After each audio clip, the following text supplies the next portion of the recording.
This is Ian Kayanja, your host for today, and you're listening to The Dispatch from Daily Thunder.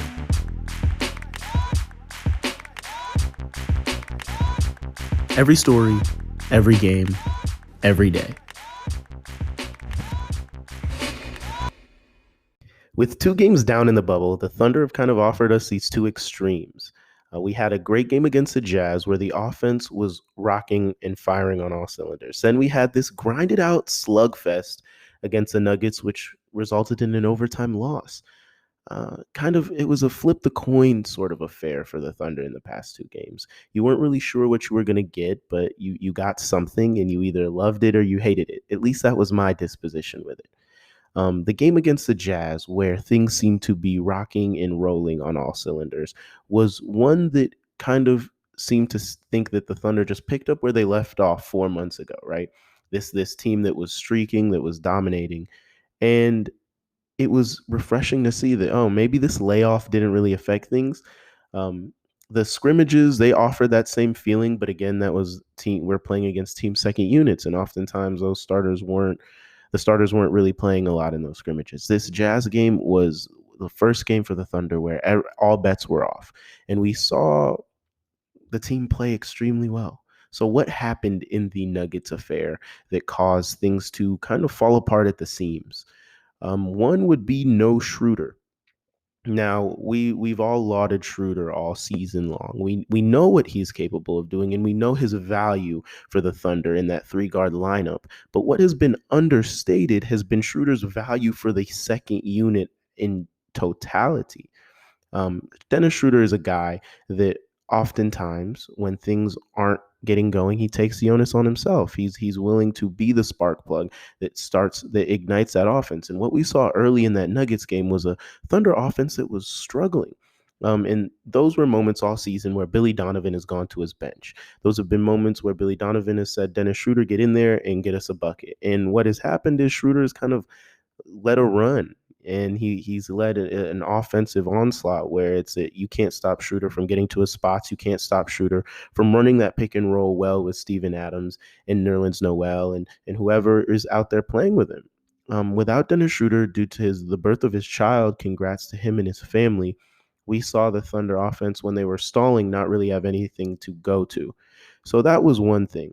And the second thing is the bench unit as a whole. Now, it's no secret the Thunder don't have the best wings in the NBA, especially in the starting lineup. Our wings include guys like Lou Dort, who has amazing defensive potential, but I mean, he's not a Kelly Oubre or an Otto Porter at the slightest. And so when we think about that, when we think about the fact that the Thunder's wings have struggled, and then we also talk about the fact that the Thunder's bench wings aren't exactly the best in the league either. You have Terrence Ferguson, you have Andre Roberson, you have those types of guys coming off of Darius Baisley.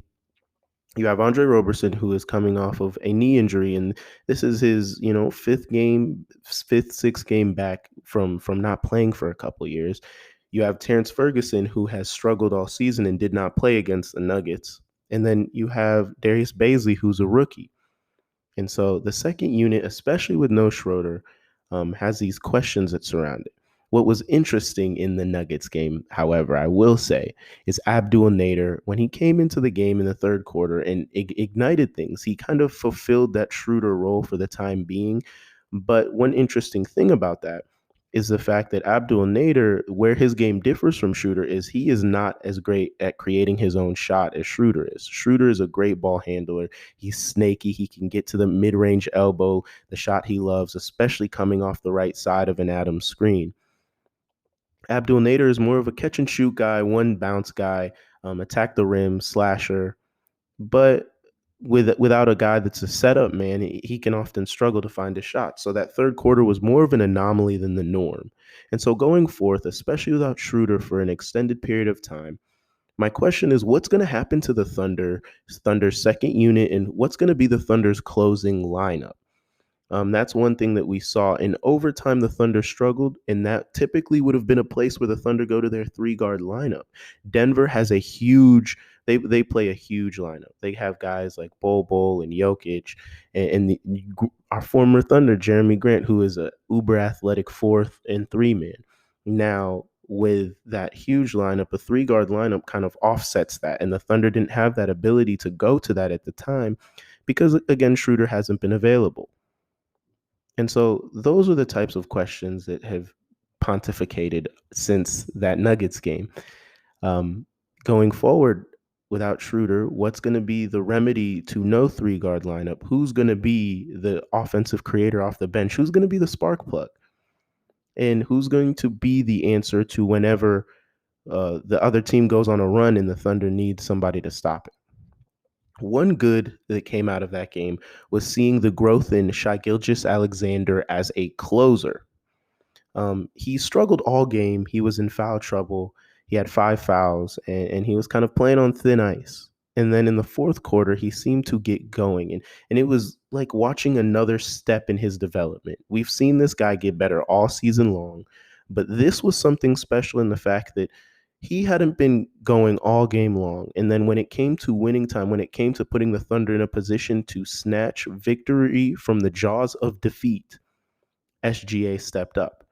Now, to me, in my eyes, that's something special. That's something that great scorers all have. When you think about guys like Bernard King or Dominique Wilkins or Kevin Durant, and I'm not saying Shai Alexander is going to be those guys. I'm saying that all great scorers have this one thing.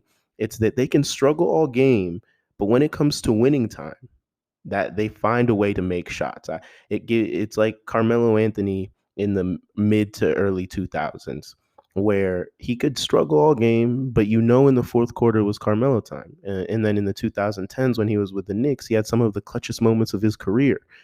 Again, I'm not saying SGA is going to be that. I'm saying that SGA is showing that he has a potential to be a great scorer and a great closer. The closing role has always been CP3's role all season long. In that fourth quarter against the Nuggets, it kind of felt like almost a passing of the guard and saying that, all right, SGA, let's see if you can close this one out. Now, overtime was a different story because all game Steven Adams struggled to guard Jokic, and overtime was much of the same. But that fourth quarter, where SGA was getting to his spots, got to the rim, hit a three, pulled the game within one or two, or took the lead, those are moments where, as a Thunder fan, I'm thinking long term here. I'm not just thinking this bubble scenario. I'm thinking 3 or 4 years down the line. That's giving SGA some reps in a situation that he's most likely going to be in for the rest of his Thunder career, where it's, all right, SGA, we're going to give you the ball. We're going to ISO. Can you make this shot? Can you make the right play? All great scorers have that. They've been struggling all game, but in the fourth quarter, they just find a way to make winning plays.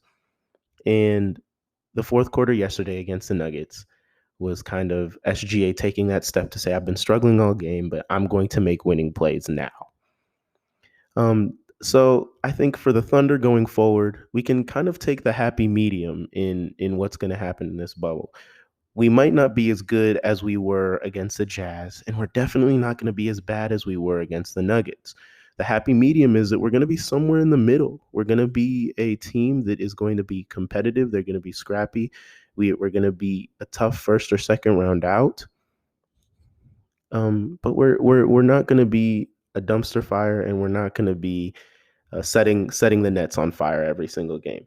Now we have the potential to get hot. We have the potential to get hot for a series. CP3, being the savvy veteran that he is, has a potential to who knows what when it gets to playoff time.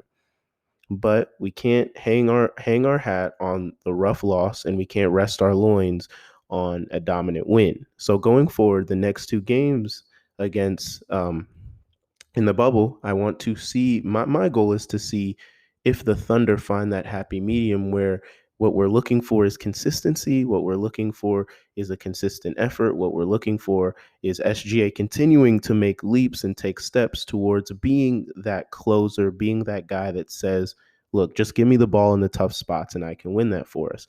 Maybe that's something he'll learn from CP3, or maybe that's something that he can only learn through experience.